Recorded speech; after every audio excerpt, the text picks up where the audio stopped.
Good morning. We are here at Rudy's Donuts in Castro Valley. It's a great place to stop for donuts and coffee. Remember to support local businesses whenever you can. We're going to be meeting up with my friends Finch and Crystal, who I haven't seen in a minute. They hit me up to go for a little drive this weekend, so we agreed to meet up here. Finch is president of the NorCal86 Owners Club, spanning the Bay Area and Sacramento region. He has been El Presidente since 2014. Some of you may know him by his real name, Jonah. And together, Jonah and Crystal have a surprise for us. And yes, there it is. Yes, they just picked up a brand new 2022 Subaru BRZ. Ooh, that's a close one. And in the best color, too, WR Blue.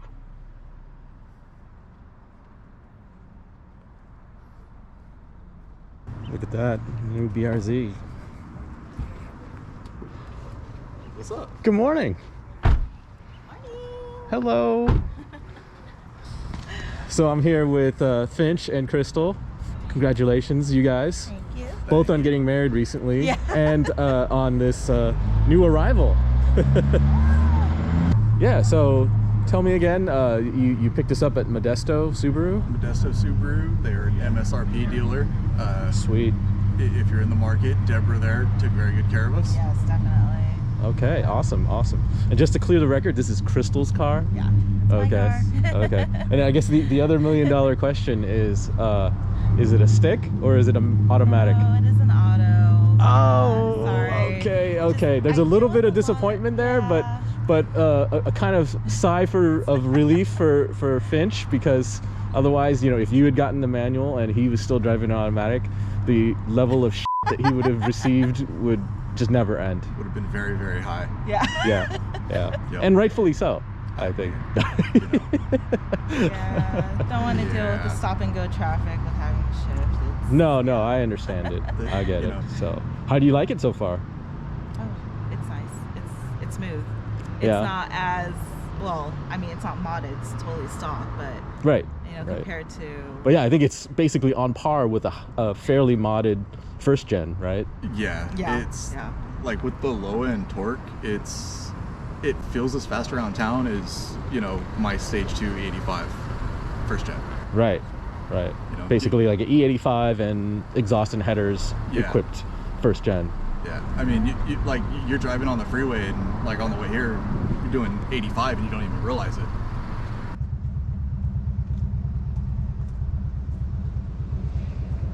All right, let's get some donuts.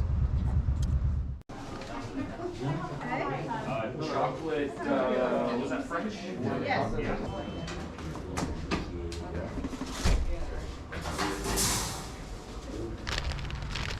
All right, got some donuts.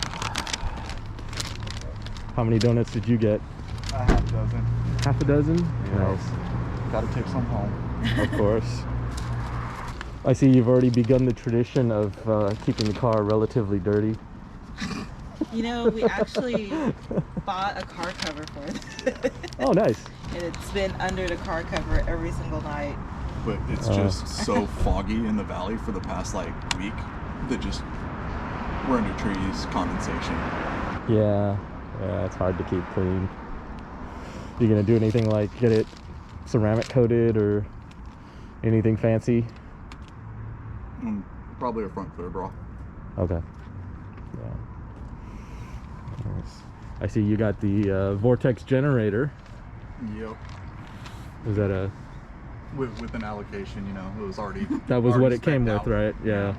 And it's actually not that expensive compared to what you would think, right? For an option. It was like 130 bucks, something like that. It's because there's no STI sticker. Ah, okay. Well, you could probably buy one of those on eBay, slap it on the center Slap it there, right in the middle, yep. and then it will be legit. I think the rear STI spats, which are like that long, are like $400. Yeah. All of the normal body trim pieces are super expensive, right? Mm-hmm. Anything surprising about the car so far? Well, compared to the first gen, I'm loving the new technology on there. Oh yeah, yeah, I bet. Well, the one thing that we didn't really know is that it has the Starlink, so like the remote start on your phone. So that's cool. Warm the car up. Oh, that's right. With the automatic, you get a lot more options like eyesight and collision warning and all kinds of doodads. Yeah, some of the warnings get a little annoying, but Oh, the Jonah feature. but the eyesight with the headlights is awesome. Like how it follows the turns. Oh, okay. When you're going, so your headlights show you the road in front, which you know, we went and drove Patterson the other day, and that was nice to not be guessing as your headlights are that way and the road goes left, you know, or whatever. Right. Okay. So that's a really nice feature. Yeah. Yeah, definitely spoiled from base sign-on stuff. Right. Yeah. It really feels like you're coming up, huh? Nice. Yeah. I mean, I think one of the features we all wished it was available on the manual would be the I guess not radar cruise control, but the whatever, the distance cruise control. Oh, yeah, it's awesome.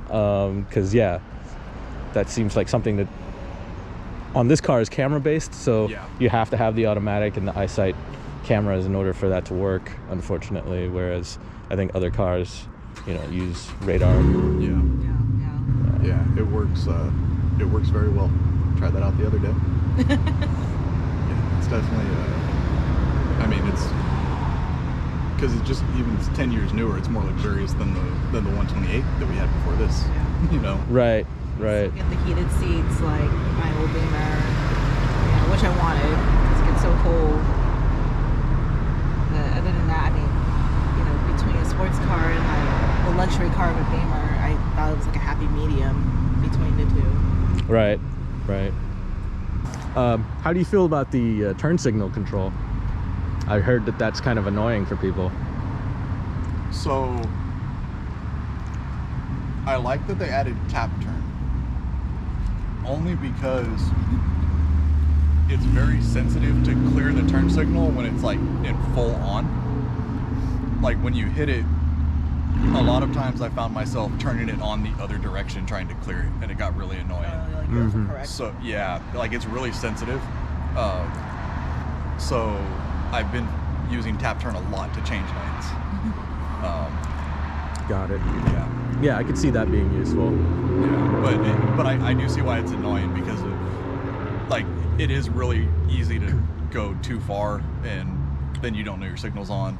And right, so it's typically like, say you're at a stoplight, you're making a left turn or a right turn, and you leave it on to signal your turn. Right. And then does it not sort of auto cancel itself that well, or that'll auto cancel, but like lane changes.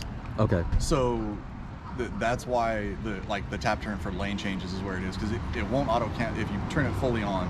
It won't auto cancel lane changes. Got it. And trying to clear it, like, I feel like other signals used to be able to like press the same direction and it would just like reset.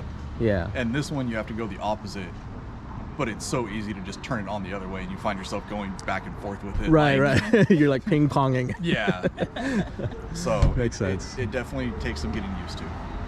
Yeah, definitely not used to it, but over time. Yeah, maybe it's one of those things you just get used to, and then you figure out just how much finger pressure you need to apply to make it work. Right. Yeah. Using donut for scale. What I've noticed is, this part here sits higher than before, right? It so does. You can't, if you triangulate across the strut bars. Yeah. You know, I mean, the hose, has always kind of been in the way, and you kind of had to push this down a little bit. But this, this whole area, you know, because the Grimspeed strut bar just bridges straight across. It's a straight bar. Yeah. Right. And so you look at it, the engine's too high. I don't know, even if you took off that plastic cover, I don't know that you could make it fit. It looks like the intake manifold sits too high even. Yeah, you're right. Yeah. Huh. All right. Do a quick one-to-one comparison between the new motor and the old one. Actually, this one's not stock, so it's not a very good comparison. This one's got a supercharger. Oops. But, you know, the point I made earlier makes sense, which is you can see that the motor sits lower here. So if you install the Grimspeed strut tower bar, it goes over and across, whereas on the new car, I don't think it'll fit.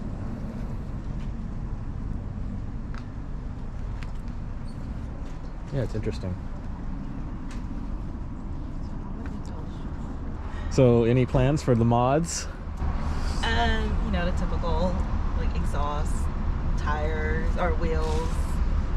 That's all, you know, I'm so indecisive. It's kind of hard right now to, you know, like, price and then all these options. I'm kind of overwhelmed. Yeah, no, it's crazy how, you know, I mean, it's a good thing, I think, that a lot of the parts from the first gen will just carry over. Yeah. But it does give you a lot of choices in terms of parts. And I know people are already working with the manufacturers and they're scrambling to make new parts. Yeah. I keep seeing all the used headers come up for sale recently for cheap. Will the headers fit though? So some companies have said yes. Because it's a larger displacement engine, right? Like I would think. So the part number for the gaskets is the same. So it bolts up, and the weird thing is HKS, I think, said the original headers don't fit, but Apex and someone else both said that the first gen headers fit. Interesting. So we know the catbacks do. People have posted videos of the old catbacks mounted up. Right. So yeah, it's just a matter of someone testing the headers if because I mean, even if they bolt up, right, if it's a larger displacement, do we need even bigger runners? But you know, who knows? Yeah, I would think just based on, you know, the different characteristics of the engine, that for tuning purposes you might want the exhaust runners and the lengths and, you know, even tubing diameter to be slightly different in different ways. Yeah. But then you wonder if they bolt up, are companies going to take the money to invest, or are they just going to be like, hey, just buy this, make it fit. Yeah. Maybe have a slightly different flange or something and make it work. Hopefully not, but you know, tuners will expose them for that if that's the case, right? Like, because, you know, nowadays everybody is going to head to the dynos and see if it makes a difference.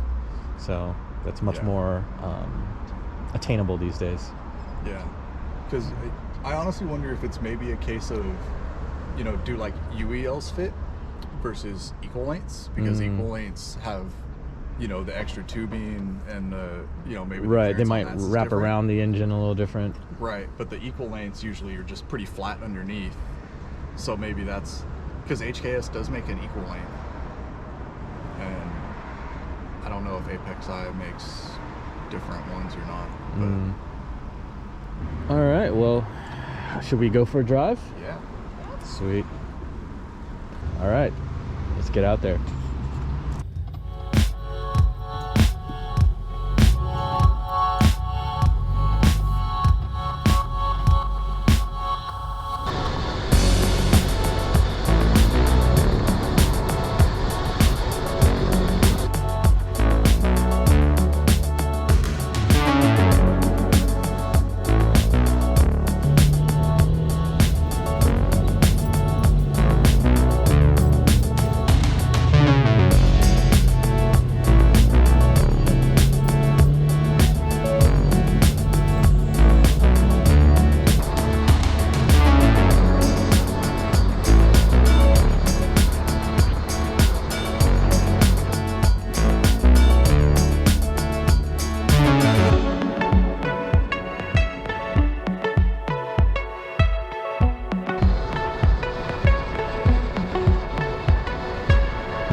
So now that we've had a chance to drive these cars around on some of these back roads, I'm going to ask Finch and Crystal for some of their impressions on how they like the car, how it drives, how it compares to the first generation car. Yeah, and it's nice and compliant, but it did take some difference. Some of those longer turns, I was like, you could start feeling the little bit more body roll. The steering feels lighter. I don't know if that's a mod versus stock thing, or if it's it's electric power steering, so I don't know if it's how they tuned it. Yeah, I mean, it could be that they retuned the steering a little bit.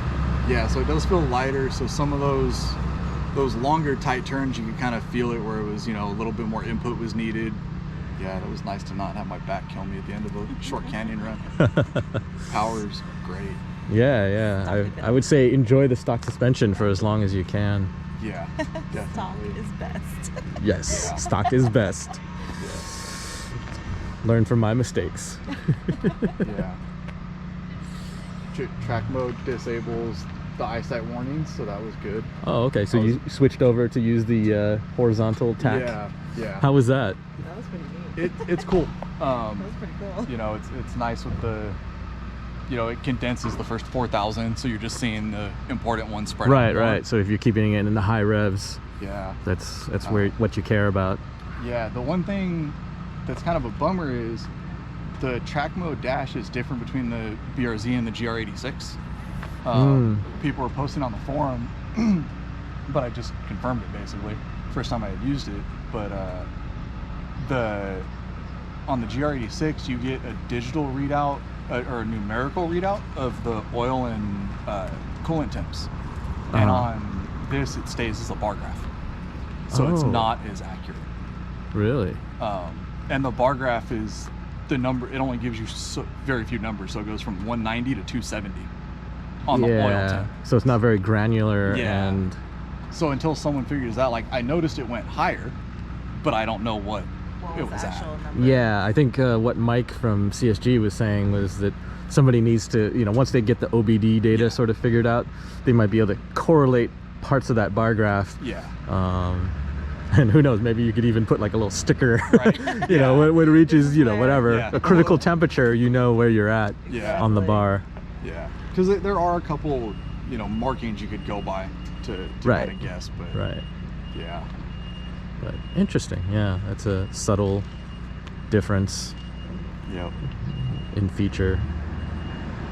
So let me walk around here since we got these side by side. What do you think? The blue looks about the same? Kept in a garage.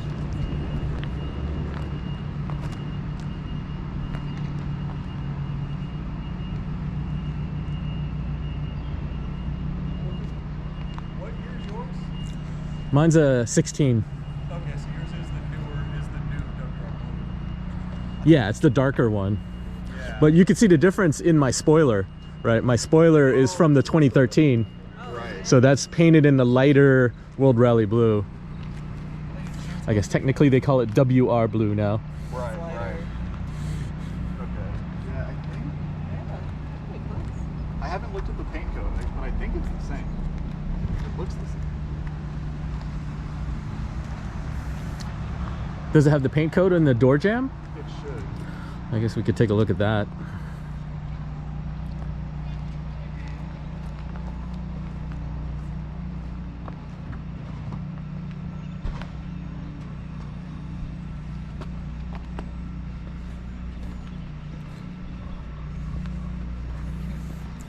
think it's under the hood. Oh, really? Let's see. I think the code on mine is O2C. Yeah, that's the newer one. I think it's on the hood. if I remember.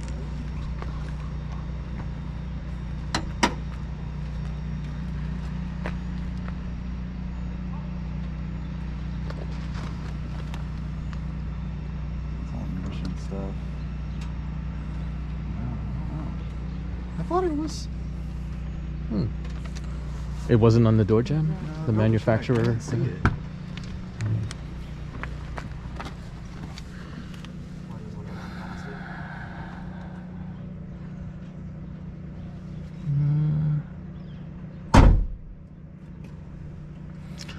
Manufactured in October of 21. Damn, that's fresh.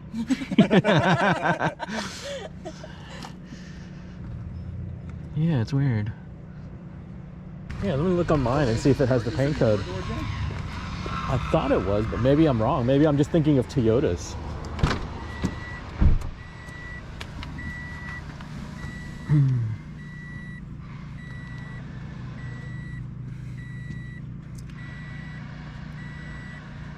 No, mine doesn't have it either. Maybe we are thinking of Toyotas. Yeah, we're tripping. We just had Toyotas all our lives. We just expect the paint code to be on there. Right. Toyota puts everything, you know. They Yeah, put they're useful. your They're helpful. options.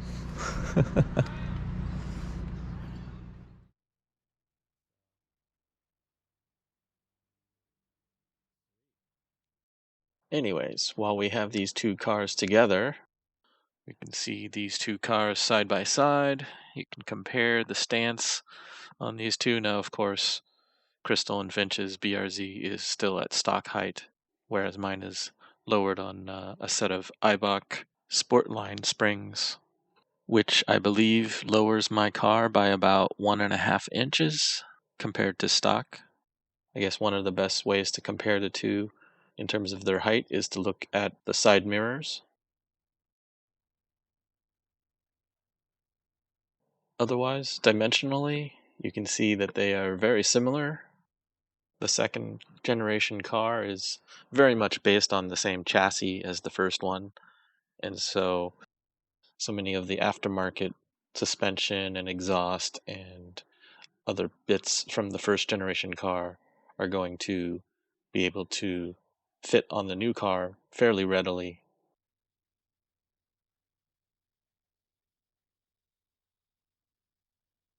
I've said it before, and I'll say it again now. The front end of the new BRZ didn't look so great in photos, but now that you see it in person, see it in 3 dimensions, I do think it looks very handsome. Wow. Super lucky that you guys got this car. So congratulations on that. Thank you. Awesome. Big shout out to Dom. Yeah, definitely. Okay, well, Crystal and Finch actually were kind enough to let me take their brand new car out for a brief spin, but this video is getting long enough. I'm going to save that for part 2 of this video. All right, well, that was a fun drive this morning with Finch and Crystal, and I really appreciate them bringing out their new 2022 Subaru BRZ for me to check out and even let me get behind the wheel of it. So that was very exciting. I'm very glad that I had the opportunity to check it out and experience it for myself. So I think now more than ever I am sold on the new BRZ or the new GR86. They're both going to be wonderful to drive, I think, and really just confirmed that it's an incredible car. It's just even better than the first generation in many ways. So, and not too many downsides either, really. So really tempted to try and pull the trigger and place an order somewhere for a BRZ or a GR86, but I think I'm going to try and exercise a little bit of restraint, some self-control, and maybe wait a little bit longer. I'm just thinking, you know, wait 1 or 2 years, wait until maybe some minor improvements happen to the car. One of the things I'm maybe holding out for is that I hope that the GR86 maybe will come with the red stitching in the interior or a slightly nicer interior in some way. Hopefully that will happen in a few years. So in the meantime, I think my 2016 BRZ is gonna tide me over. I think I'm still gonna enjoy driving this car very much in the meantime. So hopefully I can, you know, hold off the temptations and stick with what I have for now, and you know, hopefully prices will stabilize as well. You know, you've seen my other videos about some of the ridiculous price gouging that's happening at some of these dealerships. So I think if we just wait another year or two, I'm not in a rush. I think that better deals will be had, and I can probably be able to just pick up a car in whatever color and whatever options and trim that I want without too much of a hassle. So I think I'm gonna try and hold steady, be strong, and just wait for that to happen. All right, well, that's it for this installment. Thank you for watching. Stay safe, stay healthy, and I will see you again soon. Thanks.